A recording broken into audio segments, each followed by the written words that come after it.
Cumprimento os irmãos com a paz do Senhor e Salvador Jesus Cristo. Gostaria de meditar com os irmãos no Evangelho de João, capítulo de número 13, verso 7. Evangelho de João, 13º capítulo, verso 7, diz assim: Respondeu-lhe Jesus e disse-lhe: O que eu faço não sabes tu agora, mas tu o saberás depois. Respondeu Jesus e disse-lhe: O que eu faço não o sabes tu agora, mas tu o saberás depois.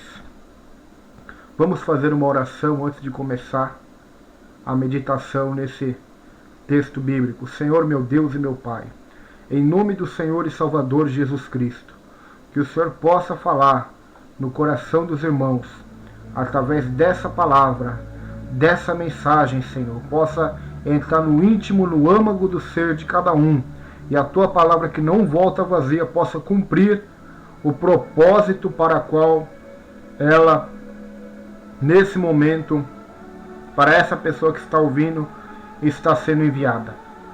Em nome do Senhor Jesus, em qualquer local desse mundo, dessa cidade, dessa terra, seja de noite, de dia, de manhã, de madrugada, sozinho ou com mais pessoas, que o Senhor possa falar esta palavra aos corações, em nome de Jesus Cristo. Amém. Queridos e amados irmãos, o tema dessa breve mensagem que Deus colocar em meu coração é o próprio versículo.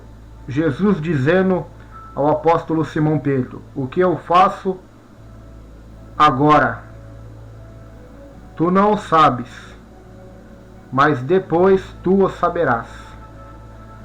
Queridos, esse texto bíblico, ele é mais verdadeiro e mais vivo do que nunca nos nossos dias e para a história da nossa vida, da nossa existência, do que já temos passado, estamos passando e iremos passar por esta vida na terra. Esse texto nos diz sobre o Senhor Jesus lavando os pés dos apóstolos, e quando ele chega até Pedro, Pedro não queria deixá-lo lavar, e Jesus lhe disse: Olha, Pedro, o que eu estou fazendo aqui agora, lavando os seus pés, sendo o Senhor de vocês, o mestre de vocês, tu não o compreendes agora, mas tu o saberás depois.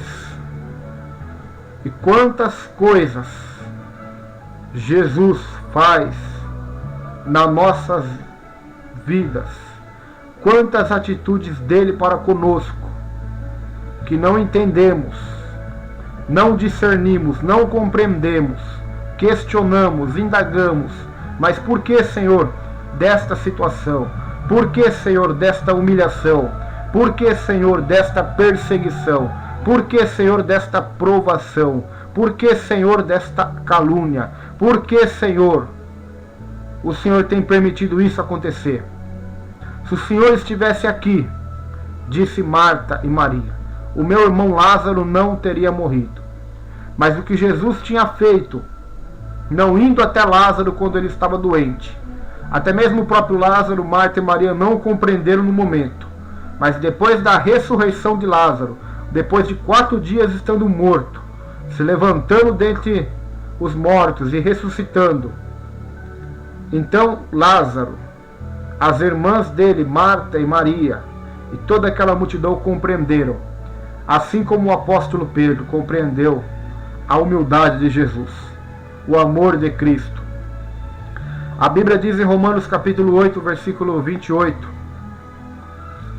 um texto muito lindo da palavra de Deus, diz assim: Sabemos que todas as coisas cooperam juntamente para o bem daqueles que amam a Deus, daqueles que são chamados pelo seu decreto. Queridos, algumas perdas, algumas dificuldades, algumas tragédias, tempestades que acontecem em nossa vida, momentos de dificuldade, não compreendemos no momento, não entendemos no momento. Como disse Jó, quando passava pela sua provação, pelo seu teste, a Bíblia diz que ele questionava o Senhor, que os seus amigos questionavam a ele, e ninguém teria resposta, o porquê de tal sofrimento. Mas a Bíblia diz que quando Deus se revela a Jó, Jó diz uma frase muito maravilhosa, e eu quero compartilhar com os irmãos. Ele diz: eu te conhecia só de ouvir, mas depois dessa prova, depois desse encontro com o Senhor no meio do redemoinho, meus olhos te veem, eu te conheço mais. Meus irmãos, Deus não livrou Daniel da cova dos leões, mas na cova dos leões Deus fechou a boca deles, exaltou Daniel e seus inimigos lá foram lançados. Deus não livrou Sadraque, Mesaque e Abednego da fornalha de fogo em Daniel no 3º capítulo, mas dentro da fornalha os exaltou e mostrou a eles o 4º homem, semelhante ao Filho de Deus, andando no meio deles, a qual creio eu que era uma imagem de Cristo no Antigo Testamento, uma cristofania, uma manifestação de Cristo, pois os irmãos, muitos não sabem, mas a Bíblia diz que Cristo já existe antes da fundação dos mundos, Ele é o Pai da eternidade. Ele veio a nascer há quase 2000 anos atrás, mas Ele já é pré-existente. Como homem Ele nasceu, como ser humano, mas Ele é Deus. No princípio o Verbo estava com Deus, o Verbo era Deus. Em João 17 vemos isso, quando Ele vai orar ao Pai, Ele diz: Pai, glorifica-me com a glória que eu tinha antes da fundação do mundo. Então, vemos algo muito interessante, que na fornalha de fogo, Deus abençoou a vida de Sadraque, Mesaque e Abednego. Na cova dos leões, em Daniel capítulo 6, Deus abençoou Daniel. Talvez eles não entenderam no momento, por que, Senhor, Deus ser lançado na fornalha, se eu sou fiel ao teu nome? O porquê, Senhor, Deus ser lançado na cova, se eu estou buscando ao Senhor e orando, como era o caso de Daniel. Vemos também José, lá em Gênesis 37, traído, vendido, humilhado, vários anos de humilhação, prisão, cadeias, não entendia, mas quando veio a fome sobre todo o Egito, ele entendeu o que Cristo, o que Deus estava fazendo para ele naquele momento. Ele não estava entendendo, mas depois, quando Deus o colocou como governador do Egito, ele entendeu os planos, ele entendeu os propósitos do eterno Deus. Por isso, meu querido, minha querida irmã, talvez você está com uma enfermidade, talvez as portas estão fechadas, e os crentes e as pessoas estão dizendo: você está em pecado, você está em dificuldade, é porque você não é dizimista, é porque você não é ofertante, é porque você está colhendo o que você plantou, é porque você não teme a Deus, é porque você tem algum pecado escondido, assim como fizeram com Jó, assim como tentaram achar uma falha em Jó, assim como tentaram acusar Daniel, Sadraque, Mesaque e Abednego, assim como fizeram com José. Esse é o sonhador, só pensa em coisas grandes. Queridos, muitas das vezes Deus nos leva por caminhos misteriosos, por caminhos de humilhação, de dificuldade, como o rei Davi recebeu a unção de rei, mas só depois de muito tempo essa palavra profética do profeta Samuel se cumpriu na vida dele, debaixo de muita perseguição do rei Saul. Depois de anos de luta, se escondendo nas cavernas, nos desertos, Deus o exalta. Mas naquele momento ele muitas das vezes passava por momentos de não compreender o que estava acontecendo. O apóstolo Paulo, ele orava a Deus: Deus, tira de mim esse espinho da carne. E Jesus lhe falando: olha, Paulo, você até não pode entender agora, mas lá no céu, Paulo, você vai entender que aquele espinho na carne que eu deixei toda a sua vida foi para que você não se orgulhasse, não se ensoberbecesse, não seja uma pessoa arrogante e, consequentemente, ia perder sua salvação, Paulo. A minha graça te basta, Paulo. Eu permiti esse espinho, essa dificuldade, para você ser humilde, para você não se orgulhar, para que o meu poder se aperfeiçoe na sua fraqueza. Talvez Jesus lavou os pés de Pedro para ensiná-lo a humildade. para ensiná-lo que a humildade precede a honra. Que uma coisa disse Deus, duas coisas eu falarei, que o poder pertence a Deus, como disse o salmista. A palavra de Deus é poderosa e gloriosa, meus irmãos.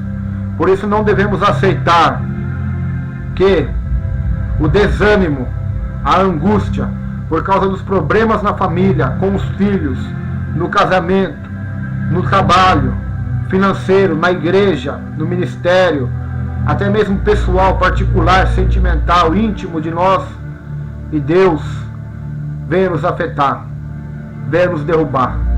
Mas pelo contrário, vamos continuar firmes com Deus, porque o que nós estamos passando hoje não podemos entender, mas depois que a nossa fé for provada e aprovada, depois que recebemos a coroa de glória, fomos aprovados por Deus, porque a aprovação, a tribulação produz a paciência a experiência a esperança, e a esperança não confunde, porquanto o amor de Deus é derramado em nossos corações pelo Espírito Santo, como diz Romanos capítulo 5.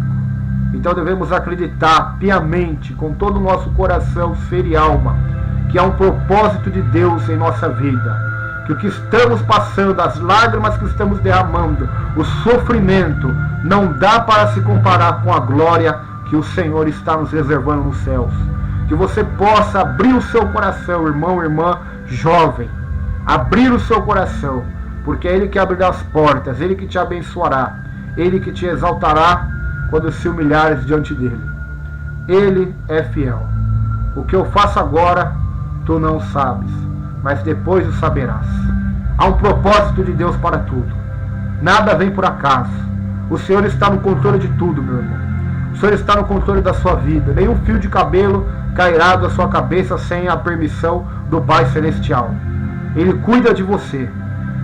Assim como Ele alimenta as aves do céu, os lírios do vale Ele veste, assim também Ele alimentará e cuidará de vós.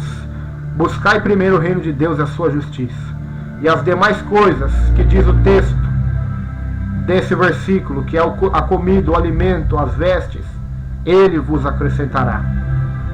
Queridos, abra o seu coração para o Senhor. O que Ele faz agora talvez você não entende, mas depois entenderás o mistério do Senhor. O apóstolo João estava na ilha de Patmos, exilado por causa da palavra e do testemunho de Jesus. Já estava velho, fraco, cansado. Talvez, por que, Senhor, o Senhor me permitiu estar aqui? Por quê que eu estou nessa ilha? E Jesus disse a ele: nesta ilha, João, que eu revelarei para você o Apocalipse, a revelação dos últimos tempos, o meu plano para o final de tudo, e o destino eterno dos salvos e o destino eterno dos condenados. É na ilha de Patmos, João. Não é em Éfeso, não é em Jerusalém, mas é em Patmos. Naquela ilha de escravidão, eu te revelarei o meu propósito, o meu segredo, a minha vontade, o meu desígnio para você. Deus não livrou Jesus da cruz, da ira do seu próprio Pai, contra todo o pecado da humanidade, a qual seu Filho carregaria. Mas na cruz, Ele exaltou, o ressuscitando dos mortos e lhe dando um nome acima de todos os nomes, para que no nome de Jesus se dobre todo o joelho dos que estão no céu, na terra e debaixo da terra, e toda a língua confesse que Jesus Cristo é o Senhor, para a glória do Deus Pai. Para que Jesus fosse assunto aos céus e estivesse para todo sempre à direita do Pai, o Filho de Deus, o Verbo encarnado. Queridos, não desanimem, não parem pela jornada, não parem pelo meio do caminho, porque os propósitos de Deus, todas as coisas cooperam para o bem daqueles que amam a Deus. A questão é uma só: se verdadeiramente você é sincero e ama ao Senhor, ama a Deus, a sua palavra, tenha certeza disso. Tudo que acontece na sua vida vai cooperar, vai ser para o teu progresso, para o teu crescimento, para o teu aprimoramento, para a tua experiência, para a tua esperança, para que tenhas mais paciência, para que você seja o melhor e uma melhor servo do Deus eterno. Que essa palavra possa penetrar no teu coração e te abençoar. É o que eu peço em nome de Jesus. Vamos orar para encerrar. Senhor, meu Deus e meu Pai, que esta palavra, Senhor, possa renovar, fortalecer, animar, restaurar cada coração, cada vida a que está ouvindo, Senhor. Eu peço isso, meu Deus, e lhe agradeço em nome do Senhor e Salvador Jesus Cristo, Senhor. Amém. Amém, meus irmãos. Deus abençoe. E peço a oração que os irmãos, quando forem orar, orem por mim, para que Deus ilumine meu coração e me abençoe, me dando a sua palavra, para que eu possa proclamá-la no nome de Jesus. Amém.